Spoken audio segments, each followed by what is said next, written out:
amazing show for you today. I'm Peter Schrager in for Greeny. That is Alan Hahn.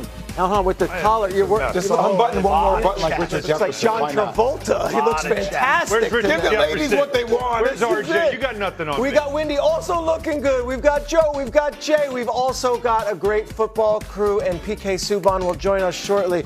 But let's start with the game of the night. Game 2, Eastern Conference Finals. Knicks hosting the Cavaliers. And here comes Jalen Brunson, the hero from Game 1. Oh, run. John Starks is happy in the background there. Here we go, another steal. Oh, look, a turnover from the Cavs. That doesn't happen. Hart to Bridges with the finish. 9-0 run. Who's happy? That guy's happy. We know him. Look at that. Chalamet! Deep 3 from Hart. Good. 14-0 run, but we're not done. Shoot it. Hart again. It's an 18-0 run, the Knicks' longest unanswered scoring run this entire postseason. Had to call timeout at least. They did. Did call a timeout. Kenny Atkinson, yes, he used one. But here's Mitchell. This cuts it to 8. And I was in the Garden last night. It was quiet for a second there. Like, all right. Little anxiety. A little bit. How's your anxiety here? No. When who's the little guard and who's the big guard? Thank you, Jay Will. Big body of him. Leans in. Yellow shoes, blue shoes, Windy, it doesn't matter, does it? Bucket for Brunson, and then it's Hart. Go ahead, Josh. Spin. Why not? Why not? He's so feeling nice. it. He's feeling it. Take a listen to the final seconds what the MSG crowd was chanting.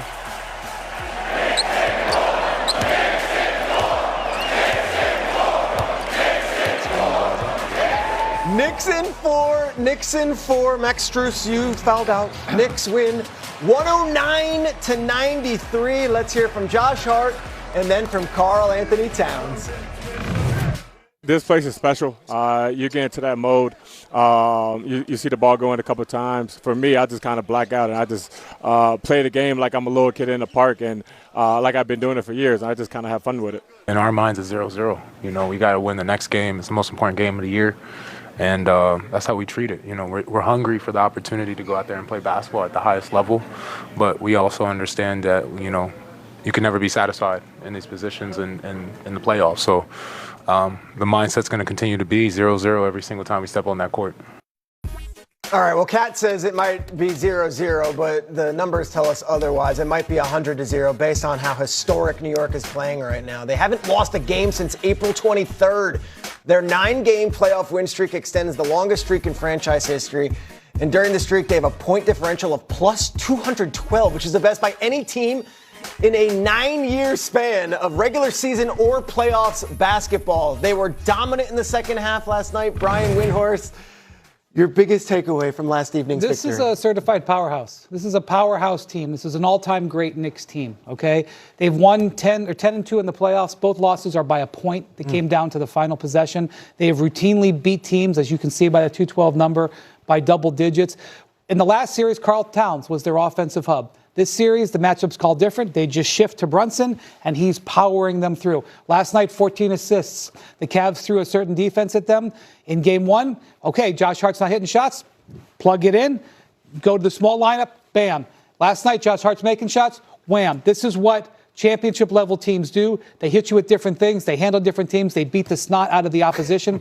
That's what the Knicks are doing. You don't assume anything, but this is a team. People talk around these parts. They talk about 1994, and they just get a certain look in their eyes, okay? If you're a man or a woman, but mostly men of a certain age around here, they start thinking about John Starks. They start thinking about, you know, Charles Oakley and those guys. Anthony Mason. That's who I think of. Exactly. You're one of the men of a certain age. I have a shaved NYC in my hair. That's what people are going to be about, like this team. Whether they win the championship or not, people are going to have a special representation memory of 2026. We're watching it unfold right now. Jay, 26 points from Josh Hart last night, a standing ovation. What did he do to get his game going? Oh, he continued to take shots that were given to him. I mean, this guy that barely played in the fourth quarter and overtime in Game 1, and his teammates and himself believed in himself and continued to make those shots. Look, the way they were playing up well in the same matchup as Game 1, Jared Allen or Evan Mobley had to guard him. They were clogging up the paint, so he was going to be left open for multiple outside shots. So 26 points.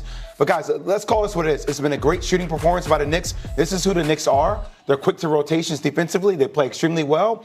But you're also talking about a Cleveland team that has played 16 games in 34 days. Back-to-back Game 7s, had a 22-point lead that they lost in Game 1. Like, it's not just fatigue physically. There's also something called decision fatigue. And I think you're seeing that in how Cleveland is playing. Their team heavily reliant upon catch-and-shoot opportunities. Their defense for the Knicks is great. They're not making those shots. And when they're not making those shots, the Knicks are going to dominate the series, which is why I said at the beginning, Knicks in 5. This was a game at halftime, and I said Method Man performed. I was in the house. It was very good. Alan, what were the adjustments made, and what has been so impressive about Mike Brown during this series? Yeah, they've been a really good second-half team throughout the playoffs. They're really, for most of the season, Mike Brown and his coaching staff has done a really good job at just kind of seeing what the opposing team's doing and trying things out throughout a game to see what works and what are the counters. Because by the fourth quarter, they'll now know kind of what you're going to do, and then they'll then play the game of chess down the stretch. I thought it was great. Mitchell Robinson was in the game. They were going to do the foul him on purpose stuff, and so they put him in the game with 14 fouls on the Cavs. And they fouled Mitchell Robinson to get into the bonus, thinking, okay, now we'll put him on the line. Mike Brown took him out of the game, put in Karl Towns, and said, hey, with 7 minutes to go, we now have free throws. Thank you. Like, it's little things like that they have done. And the biggest adjustment, really, it's not an adjustment. It's they told Josh Hart, you're open, keep shooting. He was 1 for 5 in Game 1. They didn't play him down the stretch. He starts out 2 for 7. Look at him. He doesn't want the ball. Bridges like, take the ball. He doesn't want to shoot. He's wide open. He gives it to Brunson. Brunson's now forced. That's a grenade. Players hate that. They went to him and said, stop it. Keep shooting. You're open. So watch the next time now. This is when the run starts to begin for the Knicks. This puts him up 14.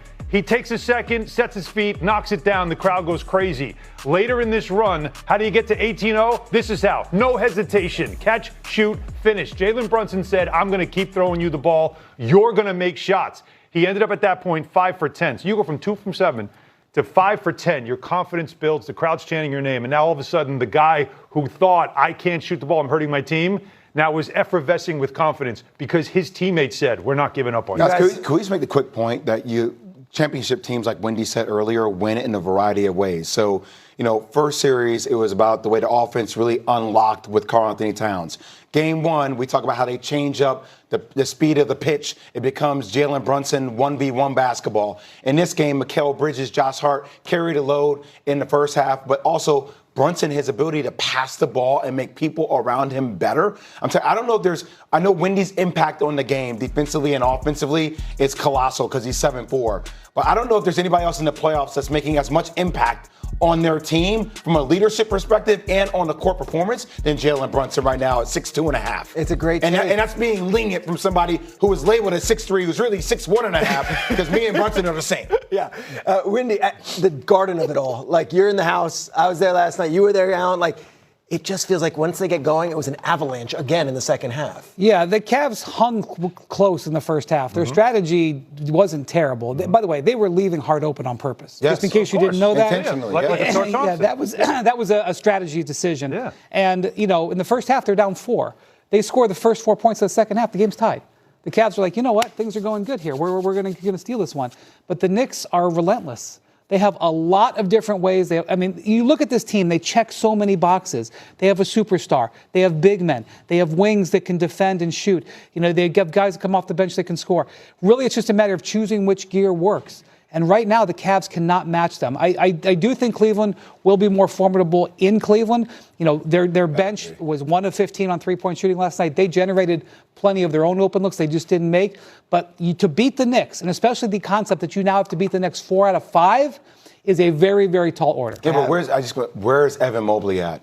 5 of 8 in the first half for 14 points. Did not take another shot. Is that Zero on him? field goal attempts? But 0 field goal attempts. Is that on him or is that on who's running the offense? I think it's a combination of both. I can't relieve a player from accountability because he's that talented. By the way, the big spot is where they have the only advantage. Those two bigs. It's Jared Allen and it's Evan Mobley. That's where they have their advantage. There's no way if that's on Mobley as a young player in this league, 24, super talented, third pick in the NBA draft. Also on coaching, they prioritize, continue to give him the ball instead of just letting it be a James Harden, Donovan Mitchell offense. offense led. Joe, we turn the page to game 3. What are you looking at, and what's a bet you might want to focus in on? I think what you do is you take all the love and accolades that you have from right now, which is well-deserved, and you flush it down the toilet. You get the Cavaliers minus the 2.5. As crazy as that sounds, it opens 1.5. It's up to 2.5. The 2 bets I would make would be on Cleveland, and then their team total is 107.5 points. I'd bet the over on that as well.